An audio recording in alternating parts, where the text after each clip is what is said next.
students to share with us their experiences regarding what their teachers here at Gettysburg have done especially well. However, I think when we talk about best practices, that inevitably leads to a discussion on least effective practices in the classroom as well, which can also be useful for us to learn from. But first, I'd like to have the students introduce themselves to you. Just tell us just a little bit about yourself, and then we'll get on with those questions. Hannah? All right, Hannah Wolfe. My major is technically mortuary science, which I have transferred down to Catonsville and Baltimore County to pursue. I am finishing out, I guess technically this is my 4th year, and I'll finish with an associate's. I'm Angie Wilt, and I am an English major. I've been here about 5 semesters. Next semester will be my last, and I'm going to be transferring to Shippensburg University, where I want to get my bachelor's in English and a master's in communication. I'm Scott Hillanbrand. My major is secondary education history. I plan to transfer to Shippensburg, retired from the military after 30 years, and working on a second career. My name is Emily Fox. I've been here on campus for 4 semesters. I'm going for social work and will probably be here for another 2 semesters before transferring. My name is Albright. I've been here for 4 semesters. I'm general education major, and I'm planning on transferring to Dickinson. My name is Donneva Guiyar, and this is my 4th semester. I'm planning on transferring next semester to Temple University, and my major is social work. And I plan on getting my bachelor's degree at Temple and hopefully my master's as well. I want to become a domestic violence counselor. Good. During this panel presentation, I'll ask a question and let the students answer, but feel free to ask any questions that you have of these students as well. That makes for a really good panel presentation. All right, students, here we go.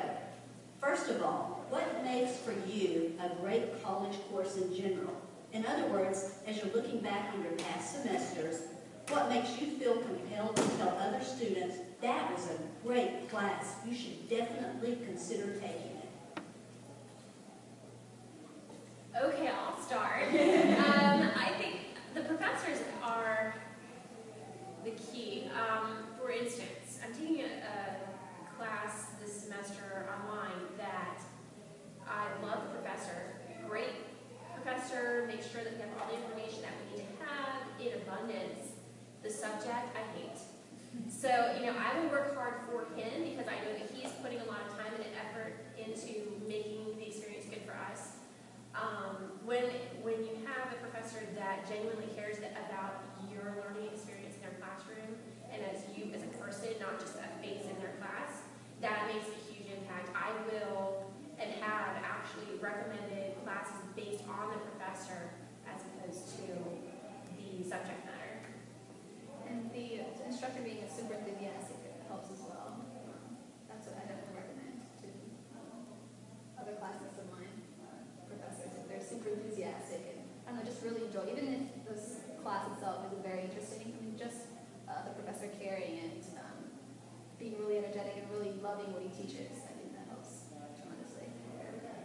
And injecting humor, too. It keeps things light, keeps things, breaks it up a little bit, breaks up the monotony, especially if you're in a relatively technical, boring stretch. It's kind of nice to just laugh.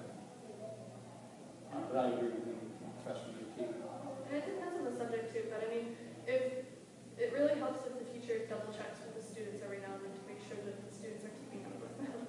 It depends, that depends on the subject. But again, if it's another technical thing, if there's a student lagging behind, the class is not going to be fun if you're behind everybody else.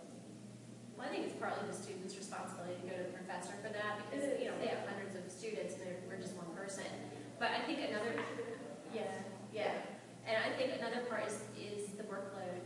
I've actually asked other students, have you had such and such a professor? If they say yes, I'll flat out ask them, what's the workload? Because in fact, we were just talking about that earlier, if you've got 5 classes in a semester and you've got 3 professors that expect you to do 20 hours worth of work, that's not going to work. That's not going to work for you in that semester.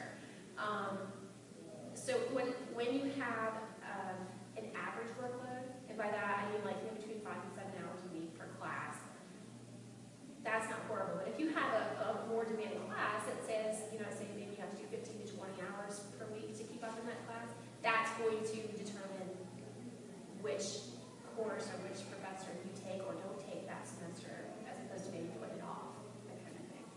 not to say that you want to take the easy way out and say, okay, well, I'm going to give less work. I think some classes just require that much. There's such a body of knowledge that you have to take it as a student for some of these courses, especially, I mean, I'm a science major, some of these classes just require that. There's no way around it. There's just a sheer volume of information, and I don't think it's really up to the professor's discretion to say, oh, we're going to skip that. You just can't skip certain things. It's going to happen with certain courses, but I think that sometimes the hours you spend in the classroom then don't match the hours you go home and work. You're not getting all the information you might need in class to then go home successfully perform your assignment, and that's where that gap comes in, where you are spending maybe 4 to 5 more hours a week trying to teach yourself or figure it out. And if students don't communicate to the professor, obviously the professor's not going to know. The professor's not doing the homework with you. But if then students come in and say, hey, I really struggled. I felt like I didn't know what I was doing. I didn't have the information I needed. Maybe, part of a lecture didn't get finished and you're still expected to do the homework. I mean, I understand we're on a schedule. I'm not asking for any kind of extra grace with that. But I think just understanding that then the student needs certain tools and resources to be able to go home. So if I have a professor, I feel like, okay, we're really giving the information we need in lecture and class. The resources are given to us. I can go home, invest the time. College takes work, obviously, but the end is meet. I think that really makes me feel like, okay, I had a successful course. I have a class now, I have an A, but it's taking me like 20 hours a week worth of homework and studying to get that A. That's excessive to me. Something that really helps with that too is when a professor gives us how to study for the test, tips on how to study. So, we're not completely thrown out, well, it's these chapters, anything in these chapters could be on the test. But, don't tell us exactly what the questions are going to be or the answers.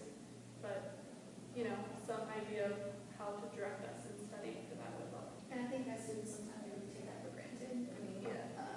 Teachers are out here just to help us and for us to obtain the information as easy as possible. So I think we do take that for granted sometimes.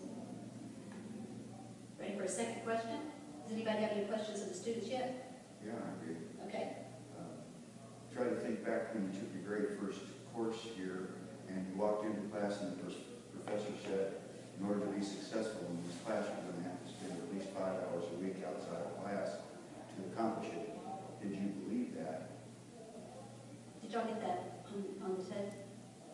Did you believe that you were going to have to study 5 hours outside of every class? And do you mean every class? No, just for my class. That's the first night I tell everybody, you're going to have to spend at least 5 hours a week outside of class in order to be successful. Most people don't believe it. It doesn't sound irrational. I mean, I think if a student comes into going to college like it's going to be easy or you can not open a book to get a grade, then that's on them. That's their ignorance, and that's they need to think a little bit harder about what they're doing here. And I don't think that it is irrational to tell your students. I think the rule of thumb is like an hour in class negates an hour and a half at home. I don't think that's irrational. There's only so many hours you get in a week with your professor in class. A large part of college is doing the work on your own, doing the homework, doing assignments, reading. I would absolutely believe it, because if we're in class for say a total of 3 hours a week, like she just said, you're only going to be able to cover a certain amount of work. For us to retain that and to learn that, we're going to have to put in effort too. If they were a good student in high school, now we've been out of high school for a little bit, some of us, and so it might be a little extra work saying, oh, wow, I forgot how hard this is. But if you have a student that's really dedicated to being there for learning, 5 hours, they'll probably put in extra if they need to. Yeah, I wish some of the classes were. Yeah. I don't see that as unreasonable at all. And I would believe it. One of the things that I've picked up rather rapidly is believe it until it's proven different. Maybe for me, your class would be easy, and I'm picking it up in 3 hours, and I'm thinking, what's he talking about 5 hours? Well, that would just be me. I absolutely would believe it, and I agree. I don't think it's excessive at all. 5 hours, I'm okay with all my classes having just 5 hours, because the 20-hour ones outside of the class, they're painful. I think when I first got here, my first semester here, all my professors said that they gave me a time to this. You need to study this amount of hours to succeed in this classroom. And the longer I've been here, my professors don't say that anymore. And I think because of that, your professors don't have to tell you that. That is your responsibility to obtain the knowledge. It's your responsibility. I think I'd be one of those people that wouldn't believe you, only because